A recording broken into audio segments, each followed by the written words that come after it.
Thank you. Thank you, Kelly. It is my great honor today to introduce our special guest speaker, CalSTRS CEO Jack Ehnes. Jack has been the Chief Executive Officer for CalSTRS, one of the largest pension funds in our country since 2002.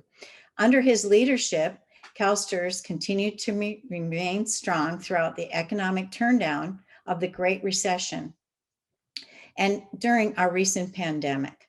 He's also navigated CalSTRS through multiple other economic downturns, social and political changes, and attacks against our defined benefit pensions. Unfortunately, Jack is retiring, but fortunately for him in the next few months, but kindly he postponed his retirement this past year to ensure the stability of our CalSTRS pension during the pandemic. We are truly indebted to you, Jack, for your tireless work for California retired teachers, and we will be eternally grateful and wish you the best in retirement. And to our audience, I now present to you our special guest speaker, Jack Ehnes. Thank you, Susie. Appreciate that very much. And congratulations to you on your election. That's very exciting.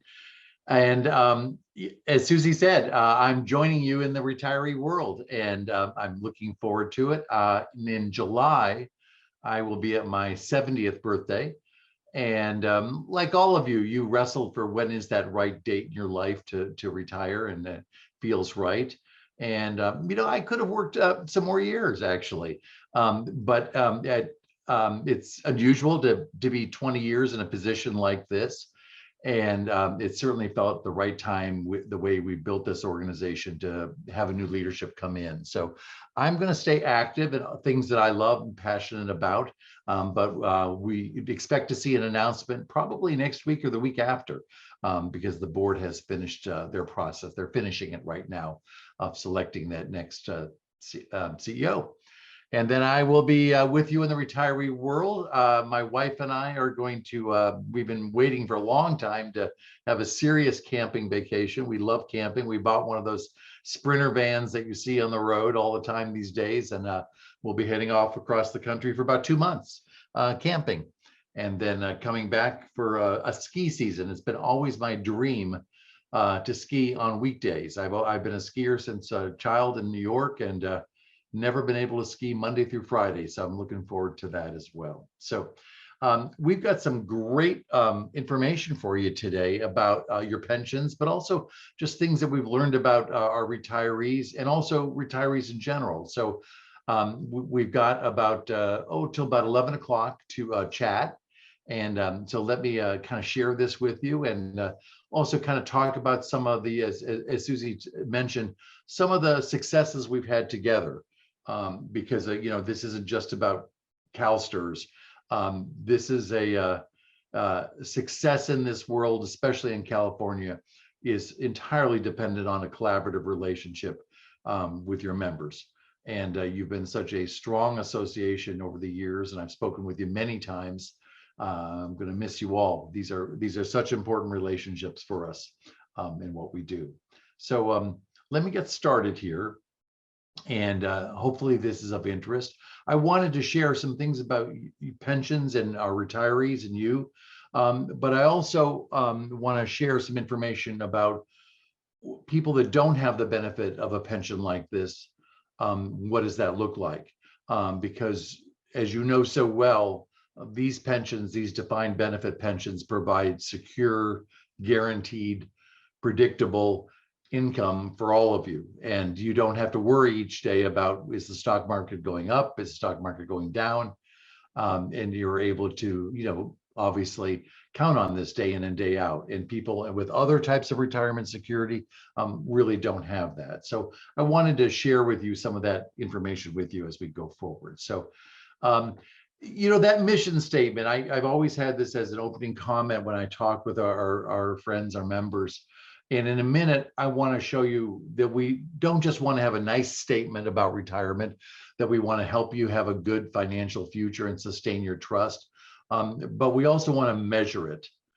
We want to make sure are we doing our job here at CalSTRS, and what do we need to work on? So I want to show you some actual data in a minute to show you how, when we talk to you, our members, our retirees, what do you say about your retirement now that you are retired? Did it meet your expectations? Are you living the quality of life that you want as retired teachers? So in a minute, we'll look at that a little bit about that mission and how we're doing. And I say this to the board, we wrote this mission statement really the first year I was hired, 2002. And it's been unchanged because we really try to keep the organization dead focused on this mission as we work on different issues. I want to just make a list here of things for those of you that have been kind of in these CalSTRS discussions over the years. All of these things hopefully resonate with you, but these are challenges of success over the last 20 years. I just wanted to flag for you so you realize just all the things that we have confronted and managed and navigated over the years. And the most important in some ways is that one on the top left. And many of you will remember this. This was the litigation with the governor. No small decision that was made to sue the governor. And CalRTA was at the forefront of that litigation. You raised money to assist in legal costs. You were there in the courtroom. You were our partners in that litigation, all the way to the decision. And not only did we win that case, and if some of you weren't part of that or weren't aware of that, that was a situation where originally with the Gray Davis administration, but subsequently with the Schwarzenegger administration, they failed to provide the $500 million that is due CalSTRS each year to fund basically the cost of living, the SBMA fund for you. And even though the administration had promised to pay us later, I think we all reached the conclusion we could not count on that. And by paying later, it would mean billions of dollars. So we ultimately sued with you at the forefront of that litigation, won the case, and ultimately were paid interest on those monies, over $200 million in interest. So we won the case, but it was really such an important stake in the ground about how you fund public pensions in California. So I want to make sure I'm not going to go through all these in that level of detail, but I just want to call that out for you, that when you see those moments of being challenged, you've got to be bold. You've got to take advantage. You've got to jump in and recognize, this is not going to be popular suing a governor at all, but this money is owed to the pension fund and we need to see it through. So having your support on that was absolutely instrumental. And remember, all the years since then, we've talked about funding a lot, but there's not been any attempts by any governor or administration or legislative or et cetera to essentially, as we used to use that term, raid the fund. So that was such a landmark moment for CalSTRS. And again, you were our key partner in that litigation. As your government relations folks know so well, all these years it's been an ebb and flow of attacks on public pensions, defined benefit plans, and it's just required constant vigilance because we live in two worlds: your pension and what you were receiving, and the guarantee around that pension differs so dramatically than what's available in the private sector, that there will be moments when those attacks are quite vivid and real, and other times when it's quieter. But those two worlds will always have those friction points, and we have to recognize that. Right now, politically, I think we're in a very strong position, but you just can never be complacent about this kind of issue.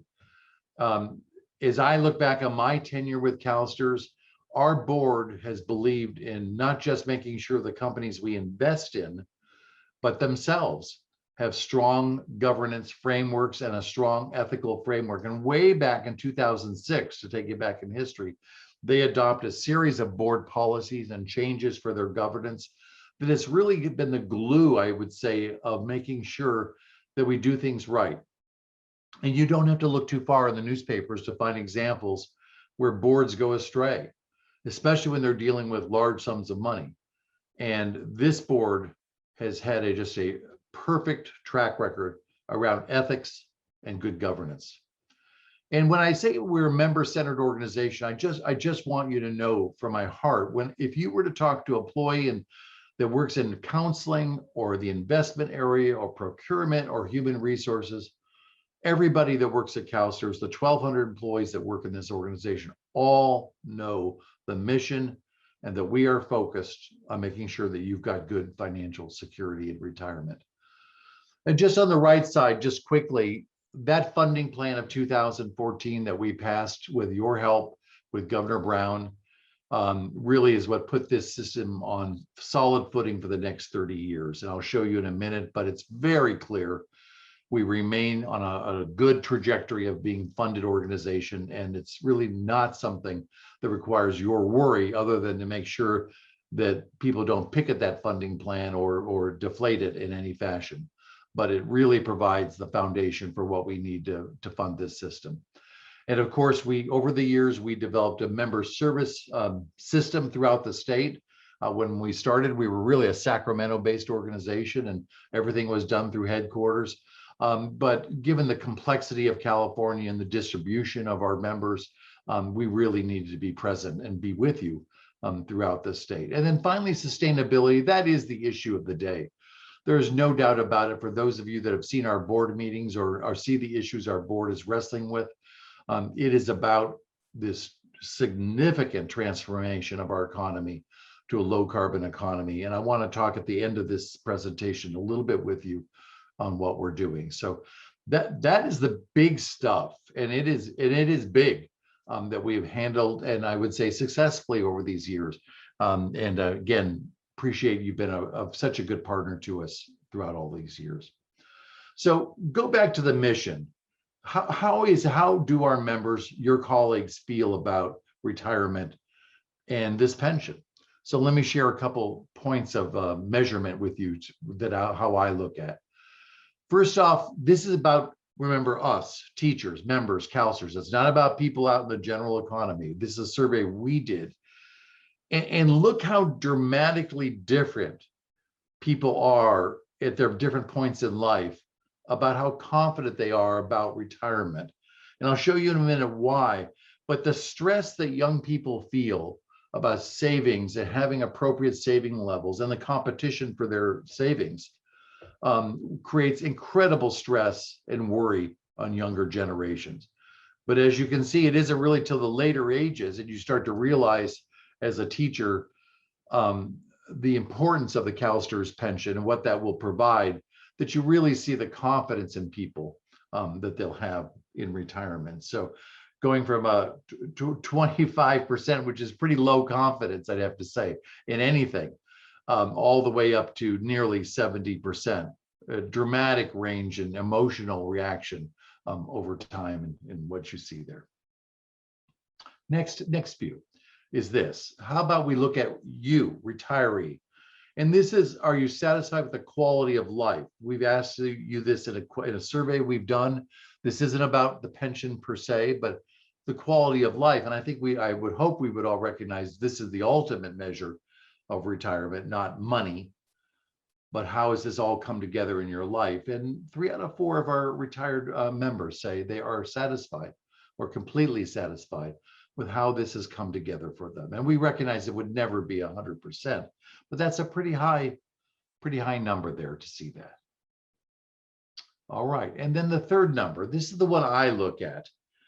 And I share this, I want you to know this slide I'm showing you, I showed every new employee that works at CalSTRS, because I want them to appreciate what our mission is in this organization, but also that our work isn't done.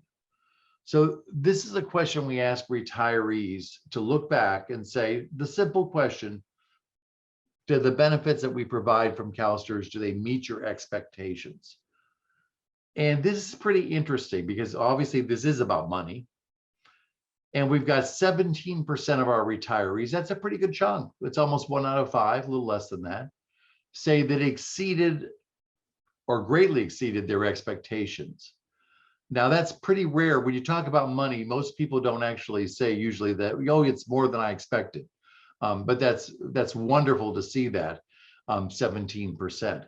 But the bulk of our retirees feel, this hits the mark. And again, what we're looking at here isn't a specific dollar number, because all of you have different views of what life will look like in retirement. As I said a minute ago, my wife and I, we're probably aren't going to travel the world. We're going to travel through state parks and around the United States and kind of just enjoy ourselves in a very everyday kind of way. But others have grander plans, and those expectations are higher. But the bottom category is the one where, of course, that's important to us, because you're saying to us 1 out of 5 that something's wrong here. This did not meet my expectations, the level of benefits that I'm getting in retirement. So, of course, that means good. We've got work to do here at this organization still. So when we talk to you in retirement about that last category, we want to know a little bit more. We want to know, well, what's going wrong there? Why doesn't that meet expectations? So let's look at that. Well, it's not surprising the first answer to that is, well, it didn't replace enough income. But it's the second answer that has my attention. It says, well, it didn't meet my expectations because it's less than what I hoped it would be. Now, you all know this because you're retired and you know how a pension works. But these pensions are pretty straightforward how to calculate. So I'm hoping most people in their 50s have a pretty good trajectory and understanding what that retirement is going to look like. But what we're discovering here still, unfortunately, is that we have a large number of teachers that really wait to a later point in life to really understand what CalSTRS will look like, what that pension will look like. And by the time they have that realization that, well, maybe they should have saved in that 403B, that tax sheltered annuity when they were younger, or maybe they should have had an IRA or a Roth IRA. It's a little late in life to do that. So we do tens of thousands of appointments every year counseling teachers, and it's tremendous conversations we have with members. But, big but, we still have way too many of those people coming in for counseling, or now it's by Zoom, that are older than 50 years old. So again, our work is still cut out for us. We still have to get younger and younger generations to think about this earlier in life. In a minute, I'm going to show you some pretty shocking numbers about millennials, Gen Zs, Gen Xs, in terms of where they are in life. So I want to make sure I kind of fit this together with you as you think about people being prepared, being happy in retirement. So some quick numbers about us, if you haven't seen this in a long time. We're up to almost 1 million members here in the system. So it's gotten to be a very large system. But one thing that hasn't changed in all my 20 years, that number on the right, this occupation is still a female occupation. 72% of our membership are female active members, and that has a lot of implications. I'm going to show you in a minute for longevity, the funding of the system, and how that looks as people live longer and longer. And then just another quick set of statistics for our retired members. Look at the number in the lower right. Again, these are the things that I focus on with the system. But on average, most teachers are retiring with about a little more than half of their income replaced by CalSTRS defined benefit plan. And I'd like to be able to show every 20 and 30 and 40-year-old that number on the lower right, so they realize they need to do some savings too when they're younger. Unless you're going to work 40 years or 35 years and have that full pension, most people don't want to live on half their income in retirement. So that's such an important number to look at. Okay, so let's dig into some things here together. Hopefully I've got some interesting new information around COVID and how that's impacting retirement. First off, I wanted to share the good news for all of you. This is amazing. It's amazing. We have over 400 now retired members that are over 100 years old. Can you imagine that? Over 400, and I'm sorry for the men that might be on this call, but as you can see, not surprisingly, because you know how this works, 350 of those 410 are women. And we have a smaller group of men that have reached that point. Our oldest member, 109 right now. So we watch this very carefully. Isn't that terrific? So what are the broader implications of this for CalSTRS? If you watch us talk about the funding strategy and what it takes, well, if you haven't seen this before, I want to make sure everyone sees this table. It's so important. And let's just focus on the women on the right. This is what our actuaries, our board, myself, all in management, this one slide is so telling in terms of what your life is going to look like in retirement, but also for us, what the funding is we need for this. So look at the title. This is for members that have reached the age of 62. So when you read these numbers in the newspaper, usually you see a life expectancy from birth. Well, that's not that helpful. This is for people that have already reached 62. And you all know that women live longer than men. That's pretty obvious. But what a lot of people don't know, unless they've heard me speak a lot, is that female teachers live a lot longer than females. And that affects us at CalSTRS a lot. We can't rely on traditional actuarial tables to make our liability predictions. We have to use our own data, because look at that number on the right. The average member, female, age 62, is going to live almost 30 years to age 91. Wow, 30 years in retirement. Wow, incredible, absolutely incredible. And that number is 3 years larger than a female that would be part of California state government or CalPERS, and almost 5 years longer than a female out in the general economy. And if you know life expectancy numbers, those are huge differences that we need to be prepared for at CalSTRS. So bear that in mind. This is why we are so unique in many ways around our members and teachers and women that we work for. And here's a trend that started up during COVID. We have had the last 6 months of last year a sharp increase in retirements. And again, we have to watch, is this a trend that would be long-term, or is it in reaction to some economy change, the recession? Because we had a big spike in retirements in 2008-9, but 26% increase, 26% those last 6 months. So when we started to see this, we recognized we needed to find out what were the reasons, what's going on there with retirees for CalSTRS. So we did a survey, and guess what? Guess what? Here you go. First of all, we asked people, are they retiring earlier than they had planned on retiring? Now, I would tell you that people's retirement plans in general reflect their perceptions of the economy, or is there a recession going on, or are these flush times? Am I doing very well in my personal savings, or am I not? And they adjust their retirement plans like at a recession significantly, or they have a significant change in their personal health. They thought they would work longer, but something happened and they can't work as long. But that's not what's happening here at all. Look at this. Why did you retire earlier? Well, the majority said they did make a decision to retire earlier. So that spike reflects that. And the number one reason cited was the teaching experience. The challenges of teaching experience and not wanting to work remotely in this environment. So it's very interesting, very specific to teachers. And in a minute, I'm going to show you how COVID has affected the general population, and it's exactly the opposite. So I want you to see that here, okay? And then unfortunately, I debated showing this slide, but I thought you should know this. Unfortunately, it's very sad. But this is the number of deaths when someone passes away. We do get the death certificate, so we're able to see if COVID is identified as a cause of death.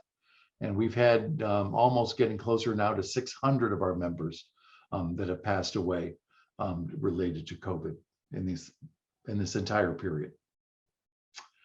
So that's our situation with you. So I want to quickly show you the rest of the world, if you will, and show you how different things look out there in many ways. First of all, 2/3 of the Americans say, this is fresh data from this year, 2/3 of Americans say we are in a retirement crisis. We're really worried what we're going to have waiting for us in retirement. 2/3. It's a lot. If you were looking for an issue that everybody might agree on, which is almost impossible to find these days, right? This is it. It's retirement. Across party lines, when we do survey data, that's as close as you're going to ever see Democrats and Republicans. There is agreement that this country faces a retirement crisis. 70% Democrats, 62 Republicans, 70% independents. Incredible, right? And is it stressful? 60% agree that retirement makes them, just thinking about it, preparing for it, makes them stressed. So it's quite likely people aren't taking the steps in their life that you've done to really feel prepared for a solid retirement. That's tough. So here we go. 2/3, this is of Americans, not our members. 2/3 expect their plans for retirement are changing because of this COVID crisis and expect to retire later, not earlier, because of their concerns about how their money is situated vis-a-vis this crisis. So later. And debt still weighs on so many people in terms of their obstacle for savings. It's just incredible. As you can see, 7 of 10 workers report non-mortgage debt has affected their ability to retire. Very significant weight on people's thinking. So this is probably my favorite slide in data, because if I hadn't shown you this and I just said, well, what do you think the percentage of people are that have under $1,000 saved? Well, common sense would tell us that as you get older and you save more, the percentages would change a lot. But look what's happened here. None of us should be surprised that Gen Z workers haven't saved a lot, because those people, those workers are 18, 19-year old. But would you not expect to see a very different number for baby boomers? I mean, they're in retirement. They're passing into retirement right now. Yet here we have in our country almost identical percentages, and they're not small numbers, they're huge numbers. That's a very significant part of the population. So you can see, again, well, you have to ask your question, well, what's going to happen here? Well, what's going to happen is Social Security clearly will remain the mainstay of retirement for these people. The average Social Security payment, and a monthly payment in the United States right now, is $1,500 a month. It wouldn't get you a 2-bedroom apartment in Sacramento. Yet so many of these workers are going to be reliant on Social Security because they don't have a solid pension to rely on. And if you want to just dig into obviously I'm a baby boomer since I'm about to retire, but there is considerable wealth inequality within this generation. The top 50% of baby boomers control 97% of those assets, and the top 5% control half of the assets of the entire generation. So again, we can expect some very serious friction points here as we see this generation come into retirement. And again, I always try to show you that there are big gender differences because our population is so female-based. We've got to remember that there are significant gender differences when it comes to money and savings because of the way careers work in the economy and how people save over careers. So as you can see here, women are less likely, significantly less likely to feel financially well, and women have far less saved for retirement. So what's that all mean? So you're all teachers, so I need to give you a quiz. So let's see if you're good at this. Ready? The first one I want you to remember this number and take it home with you tonight. If we lined up all the people in this country and went to the 50th percentile, not average, median, and we looked at their savings account for US workers, how much money would we see in that savings account? Well, get ready. Zero. Think about that. The median savings account in this country, and in order for that to be zero, you know how many zeros are in this continuum of savings. We're that far behind for most people in this country, zero. And the problem is the next question. It's the number of workers. It isn't about this 401k thing. And I'm unfortunate that we get into this endless debate around defined benefit plans versus defined contribution plans, and which is better, which is more secure. But it's this question that is driving this entire problem. It was that we have so many workers in this country that work at businesses. They're small businesses or new businesses, and they do not offer anything, 401k, defined benefit plan, anything to their workers to save in. And it's 60% almost of the workers. So think about that. If you're working in a small business, and probably the wages are not nearly as strong as would be in a larger corporation, and you need to save for a family, save for housing, save for healthcare, are you going to be able to save on your own? And that's what we're seeing here. These workers do not have access to a pension fund, and therefore they're not saving. The last question I was going to give you is this one, and that is the percentage of workers that fall short of their target for their age and income. So if we took every single person out there and sent them to a financial planner, that planner would say, well, for someone in their 30s, they should generally have 1 times their salary in savings.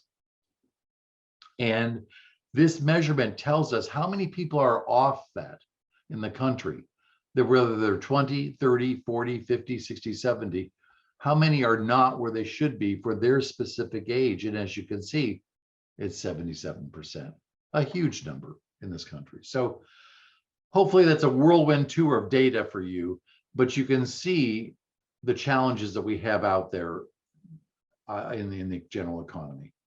So I just want you to recognize we will always have these friction points going forward, because we have a system here of defined benefit plans where you don't wake up in the morning worried about the stock market, at least relative to your defined benefit plan, because you know it's a guaranteed annuity day in and day out of what we do.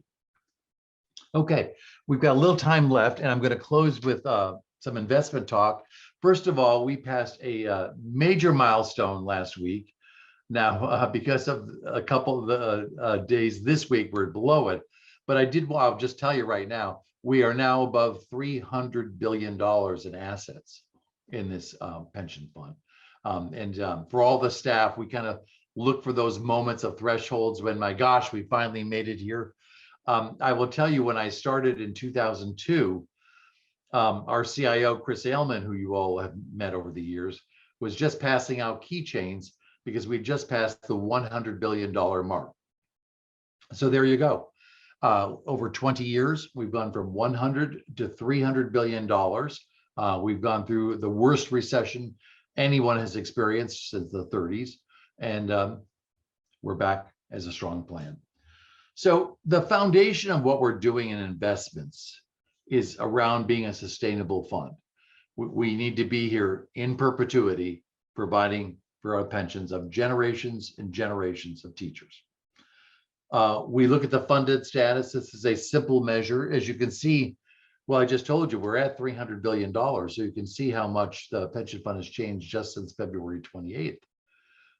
But over time, this funded ratio, because of the funding plan in 2014, this number needs to inch up very slowly to 100%. And it is slowly starting to move. So we are on track where we want to be, moving ahead. This is the stark reality of where CalSTRS is. If we had not passed that funding plan in 2014, we would have headed toward insolvency. Now, that I always have to have like 100 warning signals to you when I say that word, because that does not in any way imply that your pensions would be impacted. It's really a warning sign to the state government, the state of California, the governor, that they would be responsible for paying your pensions through the general fund, which is a place we never want to get to, ever. So this funding plan is the magenta line, and it has put us now on a path toward full funding over 30 years. So I will be, let's see here, I'll be 95 years old when we hit that number. So I need to make sure that I'll check the newspapers that day and make sure CalSTRS reach that number. But things are, again, looking good in that regard. These are things that can go wrong, and I don't want to be naive about this with you. And for those of you that like to follow the portfolio or follow the investment market, there's three things here that we have to pay attention to. One is volatility in the market, and this, when you get to $300 billion, every day you're up or down $1 billion or $2 billion. But over time, we have to make 7%. We have to make sure that we've got a good fix on your longevity. We're not surprised people living older, but we've got to make sure that's calibrated properly into the calculations. And we have a formula that basically ratchets that up as time goes on. And then the last one can create some unpredictable outcomes, and that is if there's a change in the payroll or the membership. And as I said to you earlier today, that's why we're watching so closely that retirement number, that 26% number that increased last year. Is that just COVID related and this will return to normal patterns here shortly? Or is this a trend that we have to pay attention to? So those are the three things that we would worry about.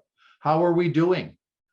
Well, over time, over 30 years, you should be watching us to make sure that we're hitting that 7% mark. And as you go to the far left of this chart, you can see we are in fact doing that. Over shorter periods of time, this is going to fluctuate. Now, I don't want to give away the punchline here. We haven't reached June 30th of this year, but I guess I'll just go ahead and tell you now. Right as of today, don't put this in the newspaper or a newsletter, but as of today, our returns for the year are over 20%. So they're very outsized relative to last year, which were less than the mark. But you can see this goes up and down on a yearly basis. But so long as we look and we're at that 7% number is the North Star, then this system is doing what we want it to do in performance, and it is over time. So don't get drawn into some of these critical theories that people put out here that, oh my gosh, who could ever make 7%? That'll never work. Who makes 7%? Well, on a personal basis, even for me, even though I have a lot of experience, 7% with my personal assets would be a tough number to make. But given the nature of the assets we invest in at CalSTRS, it's a reasonable target for this pension plan. And as you can see here, net of fees, we've been hitting that mark long term. And it is so important to fund the benefits. 60 cents on a dollar, 60 cents on a dollar comes from that investment portfolio. Now, when a recession hits like it did in 2008-9 and really takes tens of billions of dollars out of the portfolio, then suddenly we get focused on contributions. And that's why the funding plan really needed to bring in employer, state, and member contributions to reset that equilibrium. But on a normal basis, that in those investment earnings are in fact the energy, the major contributors toward what we can provide for benefit payments. And we've got about 5 minutes left, so I'm going to do these last couple slides with you quickly. But I love this slide. I want to make sure I don't do this one too quickly. This is the world we live in. I want you to make sure you see it. These are the top 10 investments we have at CalSTRS. And I take a look just in 20 years. If I took you back to 1951 when I was born, my gosh, the top holdings would have been General Motors, Ford Motor Company, Exxon, Gulf Oil, Texaco, General Electric, oil, gas, cars, industrials. Those were the top numbers in the 50s. Then you see 2000. Now look at 2020. I'm going to just let's look at these companies by name. Microsoft, a technology company. Apple technology. Amazon technology. Alphabet, which is Google technology. Facebook technology. Alibaba, a Chinese company, is in our top 10 technology company. Oh, Johnson & Johnson, finally, a non-technology company, healthcare. Tencent, if you don't know them, a huge Chinese technology company. TSMC, if you don't know them, a huge Taiwanese technology company. Samsung, Korean technology company. So when you see the market each day in NASDAQ or the tech sector up or down, you can see how influential that is in our portfolio, given the dominance. 9 out of 10 of our top holdings I just went through with you are technology based. Did you see Exxon here? Absolutely not. They've had terrible 5-year run. That company has dropped considerably. Do you see Chevron here? You do not. Again, changes in the economy around energy. Are banks here? No. Technology is dominating the market, dominating the market. Risks to this portfolio is climate change, and particularly I want to talk about that going forward. The social issues that come from income inequality, and of course, all that we've dealt with here around the pandemic. Every day we have research reports around all of these topics. Again, trying to understand, do we need to make changes in the portfolio and how that affects what we're doing. So the finish line here is this next 5 years, and I say 5 years, where we're going to see some dramatic shifts in how people think about business, investing, the economy, public policy, carbon. The Biden administration has already very quickly moved to catch up our country with what's been going on in Europe these last years. And we need to think about that, how that affects this portfolio.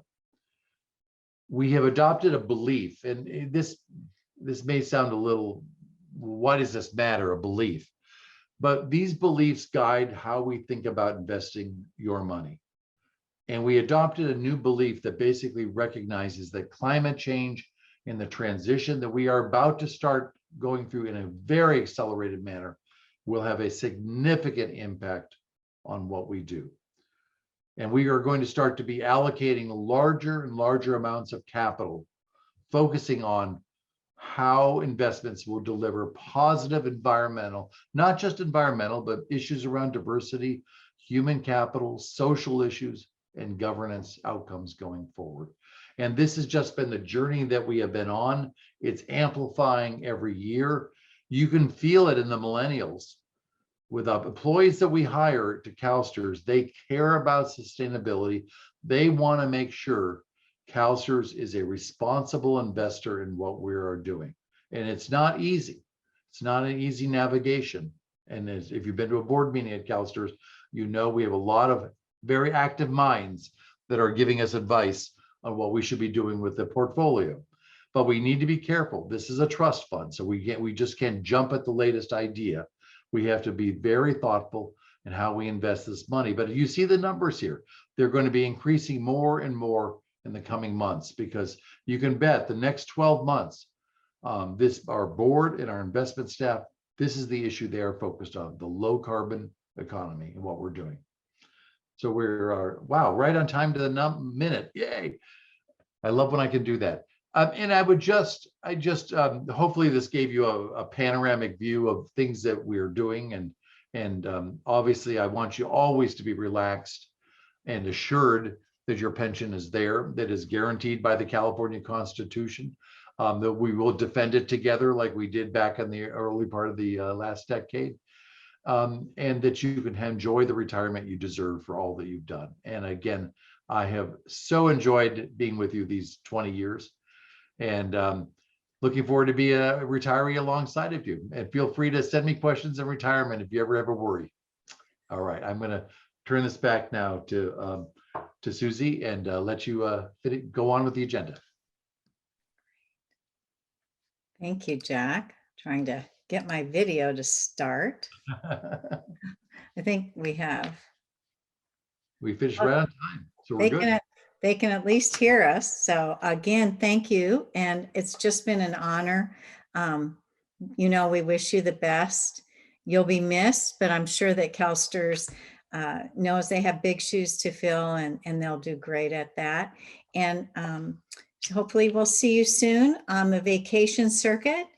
And I'll ask all of our members now to please be sure that you log out of this, go back to the convention site and choose one of those chat rooms, and have a great rest of your day. See you soon. Great retirement. Yay. Thank you, Jack. Yay. Bye-bye.